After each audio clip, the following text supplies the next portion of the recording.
بسم اللہ الرحمن الرحیم نحمدہ ونصلی علی رسولہ الکریم۔ روزے کے اہم مسائل چل رہے تھے اور آج ہے اس کا پارٹ نمبر 5۔ روزے کی حالت میں اگر منہ میں تھوک آیا اور تھوک کے ساتھ خون بھی آیا تو دیکھا جائے گا کہ تھوک غالب ہے یا خون غالب ہے۔ اگر تھوک غالب ہوا اور اس کو نگل لیا تو اس سے روزے پر کوئی فرق نہیں پڑے گا، اور اگر خون غالب ہوا اور اس کو نگل لیا تو اس سے روزہ ٹوٹ جائے گا۔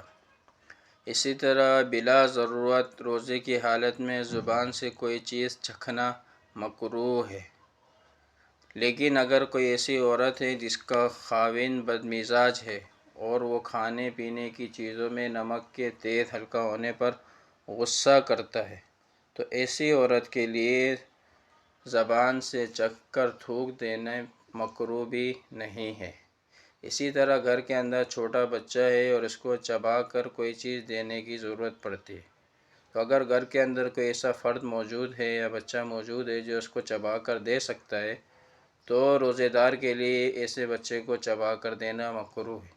لیکن اگر گھر کے اندر کوئی ایسا فرد نہیں ہے تو پھر روزے دار کے لیے اس بچے کو چبا کر دینا مکروہ بھی نہیں ہوگا، اس لیے کہ اس کے بغیر کوئی چارہ کار نہیں ہے۔ اسی طرح روزے کی حالت میں منجن استعمال کرنا، ٹوتھ پیسٹ استعمال کرنا یہ بلا ضرورت مکروہ ہے، لیکن اگر جو ہے ٹوتھ پیسٹ کے اور منجن کے ذرات حلق کے اندر جا رہے ہیں تو اس سے روزہ ٹوٹ جائے گا۔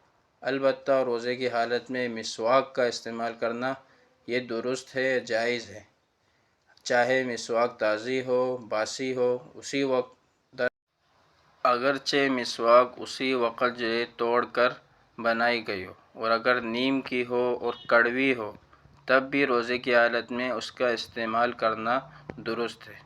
ویڈیو اچھی لگی ہے تو ویڈیو کو لائک کریں، چینل کو لازمی سبسکرائب کر لیں تاکہ ہر نئی آنے والی ویڈیو آپ کو بر وقت مل سکے۔